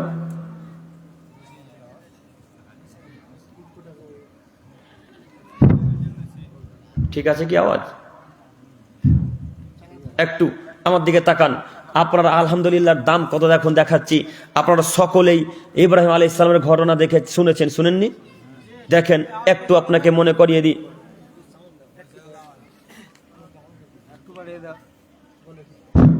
একটু আপনাকে মনে করিয়ে দিই, ইব্রাহিম আলাইহিস সালাম তার ছেলে আর স্ত্রীকে ওই যে মক্কাতে রেখে চলে এলো, ইসমাইল আলাইহিস সালামকে। আর ইসমাইল আলাইহিস সালামের মায়ের নাম হাজেরাকে রেখে চলে এলেন। ওইখানে রেখে চলে এলেন। ইসমাইল আলাইহিস সালাম আস্তে আস্তে আস্তে আস্তে বড় হলেন। বিবাহ দেওয়ার সময় হলো, তখন ইসমাইল আলাইহিস সালাম বিবাহ করলেন। অনেক দিন পর ইব্রাহিম আলাইহিস সালাম ইসমাইলের বাসাতে এসেছেন। বাড়িতে কেউ আছেন? সালাম দিয়েছেন ইব্রাহিম আলাইহিস সালাম, আসসালামু আলাইক। বাড়িতে কেউ আছেন? জি। কেউ নেই। ইসমাইল কি বাড়িতে আছে? জি না, ইসমাইল নেই। কোথায় গেছে? মাঠে বন জঙ্গলে কাজ করতে গেছে, কাঠ কাটতে গেছে। আচ্ছা, তোমাদের সংসার কেমন চলছে? তখন ইসমাইলের স্ত্রী বলছেন, সংসার খুব একটা ভালো চলে না। তখন ইব্রাহিম আলাইহিস সালাম বলছেন, আচ্ছা ঠিক আছে, ইসমাইল যখন আসবে তখন বলিও আমি সালাম দিয়েছি আর ঘরের চৌকাঠটা পাল্টাতে বলেছি। ইসমাইল আলাইহিস সালাম নবী মানুষ, আসলেন। আসাতে ইসমাইল আলাইহিস সালাম বুঝতে পারলেন যে আমার বাড়িতে কেউ এসেছিলেন। বাড়ি আসা মাত্রই তার স্ত্রীকে জিজ্ঞাসা করছে, বাড়িতে কেউ এসেছিল? তখন তিনি বলছেন, জি, একজন বৃদ্ধ মানুষ, এরকম এরকম লম্বা মানুষ এসেছিল, তিনি এসে সালাম দিলেন। তিনি কি কোনো কথা জিজ্ঞাসা করেছেন? ইসমাইলের প্রথম স্ত্রী বলছেন, জি হ্যাঁ, আমাকে জিজ্ঞাসা করলো যে তোমাদের সংসার কেমন চলছে। তখন ইসমাইল বলছে, তুমি উত্তরে কি বলেছ? তখন ইসমাইলের প্রথম স্ত্রী বলছেন, আমি উত্তরে বলেছি যে সংসার মোটামুটি চলছে, মোটামুটি। তো এই কথা শুনে কি লোকটা কিছু বলেছে? তখন ইসমাইলের স্ত্রী বলছে, জি হ্যাঁ বলেছে। কি বলেছে? বলেছে যে চৌকাঠটা যেন পরিবর্তন করে। তো ইসমাইল আলাইহিস সালাম বলছে, শোনো, উনি ছিলেন আমার আব্বু, আমার আব্বু তোমাকে তালাক দিতে বলেছে। এখন তুমি তোমার বাপের বাড়ি চলে যাও। তাকে তালাক দিয়ে দিলেন। বেশ কিছুদিন পর আবার ইব্রাহিম আলাইহিস সালাম আসলেন। আবার ইব্রাহিম আলাইহিস সালাম সালাম দিয়ে জিজ্ঞাসা করছেন, আসসালামু আলাইক, বাড়িতে কেউ আছেন? ইসমাইল আলাইহিস সালামের দ্বিতীয় স্ত্রী বেরিয়ে এসেছে। প্রথম স্ত্রীকে তালাক দেওয়ার পর আবার বিবাহ করেছেন। দ্বিতীয় স্ত্রীকে জিজ্ঞাসা করছেন, ইসমাইল কি বাড়িতে আছে? জি না, ইসমাইল আলাইহিস সালাম বাড়িতে নেই। কোথায় গেছে? মাঠে বনে জঙ্গলে কাঠ কাটতে গেছে, কাজ করতে গেছে। ইসমাইল, আচ্ছা তোমাদের সংসার কেমন চলছে? তো ইসমাইলের দ্বিতীয় স্ত্রী বলছেন, আলহামদুলিল্লাহ, আমাদের সংসার অতীব ভালো চলছে, খুব ভালো চলছে। ইসমাইল আলাইহিস সালামের দ্বিতীয় স্ত্রীকে ইব্রাহিম আলাইহিস সালাম বললেন, শোনো, ইসমাইল যখন আসবে তখন বলিও চৌকাঠটা যেন ভালোভাবে যত্ন করে রাখে। চৌকাঠটা যেন, চৌকাঠ বুঝলেন কি? দরজার চৌকাঠ নাকি? চৌকাঠটা যেন ভালোভাবে যত্ন করে রাখে। ইসমাইল আলাইহিস সালাম আসলেন। ইসমাইল আলাইহিস সালাম আসা মাত্র আবার পূর্বের ন্যায় জিজ্ঞাসা করছেন, বাড়িতে কেউ এসেছিল? জি, এসেছিলেন। কি বলেছেন? আপনার কথা জিজ্ঞাসা করছিলেন, আপনি কোথায় ছিলেন না ছিলেন। আর কি জিজ্ঞাসা করেছেন? জি, জিজ্ঞাসা করেছেন যে তোমাদের সংসার কেমন চলছিল, উত্তরে তুমি কি বলেছ? উত্তরে আমি বলেছি আলহামদুলিল্লাহ, সংসার অতীব ভালো চলছিল। এরপরে কি আর কিছু বলেছে? তখন ওই বৃদ্ধ লোকটি বলেছে যে বাড়ির চৌকাঠটা যেন ভালোভাবে যত্ন করে রাখে। তখন ইসমাইল আলাইহিস সালাম তার দ্বিতীয় স্ত্রীকে বলছে, শোনো, উনি ছিলেন আমার আব্বু, তোমাকে যত্ন করে আমার আব্বু ভালোভাবে রাখতে বলেছে। আলহামদুলিল্লাহ দাম বুঝলেন? আমি আপনাকে আলহামদুলিল্লাহ দাম দেখাচ্ছি, আলহামদুলিল্লাহর মূল্য দেখাচ্ছি। কত মূল্য! একটা আলহামদুলিল্লাহ না বলার কারণে তালাক। আলহামদুলিল্লাহ বলেনি তার জন্য কি? বউ তালাক। আপনার স্ত্রীতে জিন্দেগিতে আলহামদুলিল্লাহ বলে না গো, বলে? আলহামদুলিল্লাহ বললেই ভালো, বলা উচিত। সম্মানিত মা বোন, আপনাকে আমি অনেক ভালোবাসি। আপনাকে বলতে চাইছি যে স্বামীর একটু যত্ন করুন, স্বামীর একটু সেবা করুন, জান্নাত দিবে না মানে অবশ্যই হবে। আল্লাহ নবী বলছেন, এদিকে তাকান, সম্মানিত মায়েরা দেখতে পাচ্ছে কি আমাকে? সম্মানিত মা বোন একটু আমার দিকে তাকান তো, এই যে আঙুলের দিকে দেখেন। আল্লাহ নবী বলছেন মহিলারা যদি 4টা কাজ করে তাহলে জান্নাতের 8টা দরজা দিয়ে যে কোনো দরজা দিয়ে প্রবেশ করতে পারে। শুধু মহিলাদের জন্য প্রযোজ্য হাদিস, পুরুষদের জন্য নয়। এমন কোন হাদিস আজ থেকে কিয়ামত পর্যন্ত খুঁজতে শুরু করেন যে পুরুষরা 4টা কাজ করলে জান্নাতে চলে যাবে, যে কোনো দরজা দিয়ে, এরকম হাদিস জিন্দেগিতে খুঁজে পাবেন না, কিন্তু নারীদের জন্য পাবেন। সম্মানিত মা বোন, 4টা কাজ করেন, জান্নাতের যে কোনো দরজা দিয়ে প্রবেশ করে যাবেন। বেশি আমল করতে হবে না। 1, 5 ওয়াক্ত সালাত আদায় করা লাগবে। 2, রমজান মাসে সিয়াম পালন করতে হবে। 3, লজ্জা স্থানের হেফাজত করতে হবে। 4, স্বামীর কথাকে মানতে হবে। ইস, এই কথাটা কঠিন হয়ে গেল। আল্লাহ নবী যদি 3টা কথা বলতেন যে নামাজ পড়তে হবে, রমজানের রোজা রাখতে হবে, আর লজ্জা স্থানের হেফাজত করতে হবে। নামাজ তো কষ্ট করে 5 ওয়াক্ত করে নেব, আর রমজান মাসে একটা তো মাস রোজা রাখতে হয়, কোনো রকম করে নেব, আর লজ্জা স্থানের হেফাজত তো করবই করব, কোনো মিস নেই। কিন্তু আল্লাহ নবী যদি 4বার এ বাক্যটা না বলতেন যে স্বামীর কথা মান্যতা দিতে হবে, তাহলে কতই না ভালো হতো। এই কথাটা যে খুবই কঠিন, এই কথাটা যে খুবই কঠিন। আপনি আপনার স্ত্রীকে একটা আদেশ করে দেখেন, আজকে বিছানাতে ঘুমিয়ে গিয়ে আপনি চেক করে পরীক্ষা করেন, দুজনে মিলে বিছানায় চলে যাবেন, ল্যাপের তলে চলে গিয়ে বলবেন, রহিমা 1 গ্লাস পানি খেতাম রে। দেখেন তখন কি বলে? তখন বলবে, ঢেলা খেলা ওই তো ওখানে আছে। আর না হয় বলবে, শীতের দিনে কত পানি খাই। এই বাক্য বলবে। এটা সৎ আদর্শবান স্ত্রীর কথা হলো? কথা বলা মাত্র লেপ তো বহু দূরের কথা, যদি আগুনের মতো বিছানা গরম হয়ে থাকে তো বিছানাকে ছেড়ে ফেলে দিয়ে আগে স্বামীর জন্য পানি এনে দেবো ইনশাল্লাহ। এটা হলো আদর্শবান স্ত্রী। এরকম স্ত্রী পাবেন কোথায়? আর পাবেন না, এটা আপনাদেরও দোষ আছে গো। এরকম স্ত্রী পাবেন, এরকম ব্যবহার করে না, আপনাদের দোষেও। আপনারা যদি দিন রাতে স্ত্রীকে গালি দিচ্ছেন, তো কেন আপনার সাথে ভালো আচরণ করবে? আপনার স্ত্রী তরকারি বুঝলেন কি, কোন একটা সবজিতে বেশি লবণ দিয়ে দিতেন, বাপের বাড়ি থেকে রান্না করে শিখতে পারেনি, এবার বাপের বাড়িতে এইভাবে চলে এসেছে বিয়ে করে, এই কথা বলে তার মনটাই খারাপ করে দিলেন। রাতের বেলা এখন আপনাকে পানি এগিয়ে দিবে নাকি? দিন রাত প্রশংসা করবেন তার, দিন রাত প্রশংসা করেন। ওরা মোমের মতন গো, ওরা মোমের মতন। মোম যেমন আগুন দিলে নিচে দিকে গলতে গলতে গলতে গলে যায়, তেমন তার প্রশংসা করেন, একবারে গলে আপনার উপর ক্ষীর হয়ে যাবে। প্রশংসা করেন, একবার বলেন, রহিমা তোমার মতো সুন্দরী নারী পৃথিবীতে নাই গো, খুব সুন্দরী তুমি। এই কথা বলার পর ওকে বলেন যে আমাকে চা করে এনে দে, রাত 12টার সময় তবু চা করে দেবে। আর এই কথার পরিবর্তে যদি বলেন তোর নাকটা মোটা, আর আপনাকে 10 বছর ভালোবাসবে না। দেখেন বলে আপনাদেরকে তাকাবে না, আপনাদেরকে পাছা ঘুরিয়ে উল্টা দিকে শুয়ে থাকবে। এমন এরা মহিলা, প্রশংসার লোভী এরা, শুধু প্রশংসা। এতটুকু প্রশংসা করে গলে একদম যাবে, আপনার গলে যাবে। আজকেই পরীক্ষা করেন, খাদ্যে লবণ হয়নি, সবজিতে লবণই হয়নি, তবুও বলছেন তোমার মতো রান্না কোনো হোটেলে খাইনি, অথচ লবণই নাই। দেখেন তার পরের দিন থেকে জান প্রাণ দিয়ে খাদ্য আর সুন্দর করে রান্না করার চেষ্টা করবে। আর যদি এই সময় তরকারিকে পাক মেরে দিয়ে বাসনকে পাক মেরে দিলেন, বাপের বাচ্চাকে রান্না করা শিখতে পারেনি, এরপরে দিন আরো বেশি করে লবণ দেবে। এরকম যুবক নাই? এরকম যুবক নাই? যদি তরকারিতে লবণ হয়ে যেত, রাগ দেখে বাড়ি থেকে পাক মেরে ফেলে দিল একদম। কত ক্ষমতা! এরকম আছে তো? আছে। সুবহানাল্লাহ, 12টা 15 বেজে গেছে।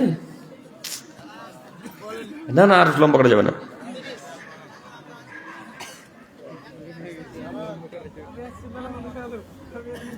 এটাই এতক্ষণ হলো। এটা কি আছে ঘোষণা? একটি সাইকেল হারিয়ে গেছে, ইন্না লিল্লাহি ওয়া ইন্না ইলাইহি রাজিউন। একটি সাইকেল হারিয়ে গেছে, কেউ পেয়ে থাকলে যেন কমিটিকে দিয়ে যায়। সম্মানিত দিনী ভাইরা, আপনারা বক্তব্য শুনতে আসছেন না সাইকেল নিতে আসছেন গো? বুঝতেও পারি না। ওই বাংলাদেশে বিমানবন্দর বলে একটা স্টপ আছে, ওই ট্রেনের স্টেশন আছে বিমানবন্দর। তো ময়মনসিংহ বক্তব্য দিতে গেছি, তো ময়মনসিংহ থেকে বক্তব্য দিয়ে রাজশাহীতে পরের দিনে জালসা আছে, রাজশাহীতে আসবো। এই 3 তারিখের ঘটনা, এই 3 তারিখ, আজকে 9 তারিখ না, তো এই জানুয়ারি মাসের 3 তারিখ। তো আমরা বিমানবন্দরে মসজিদ আছে, বাংলাদেশ মুসলমান রাষ্ট্র, বুঝতে পারছেন, প্রায় জায়গাতে মসজিদ। তো মসজিদ আছে, মসজিদে সালাত আদায় করতে ঢুকবো, তো লোকেরা বলছে জুতা সাবধানে রাখিয়েন, জুতা কিন্তু বিমানবন্দর থেকে সব চুরি হয়ে যাবে। তখন আমরা ভাবছি এখন জুতা বা রাখবো না, নামাজ পড়বো এখন। আর আসলে জুতা চুরি হয়ে যায়। আমাদের চোখের সামনে একটা লোকের মোবাইল হাত থেকে ছিনিয়ে চলে গেল, চোখের সামনে, এত চুরি। তো মোবাইল যদি হাত থেকে ছিনিয়ে নিয়ে চলে যেতে পারে, তো জুতা তো নিবেই। আর ওই বিমানবন্দরের পাশেই জুতা খুলে বিক্রি হচ্ছে, এখানে চুরি করে নিয়ে ওখানে 10 টাকা বিক্রি করে দেবে। পাশেই জুতা বিক্রি হচ্ছে খোলা দামে, কোনটার দাম 20 টাকা, কোনটার দাম 100 টাকা, কোনটার দাম 30 টাকা, এইভাবে। তো যা পাই তাই লাভ। সময়ের দিনই ভাই, সময় অতীব লং হয়ে গেল, আর লম্বা করতে চাইছেন। তো যাই হোক, আপনাদের উদ্দেশ্যে বলতে চাইছি, সাইকেলটা যদি কেউ পেয়ে থাকেন বা নিয়ে থাকেন, হয়তো ইয়ার্কি করছেন বন্ধু বান্ধবের সাথে, তো ইয়ার্কি যথেষ্ট হয়ে যায়, এখন রাত্রি অনেক হয়ে গেছে। আপনি একটু অবশ্যই সাইকেলটা যার তার কাছে দেওয়ার ব্যবস্থা করেন, আল্লাহকে ভয় করে। আপনি অবশ্যই সাইকেলটা দিয়ে দেন। সময়ের দিন ভাই, সময় লং হয়ে গেছে, আর না, পরের দিন হবে ইনশাল্লাহ।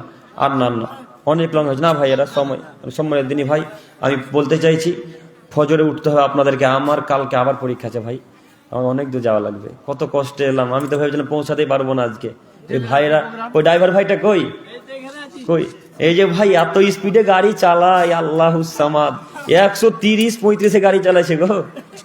আমি তো শুধু লা ইলাহা ইল্লাল্লাহ সুবহানাকা ইন্নী কুনতু মিনাজ জালিমিন পড়ছিলাম, যে কখন কি হয়, কখন কি হয়।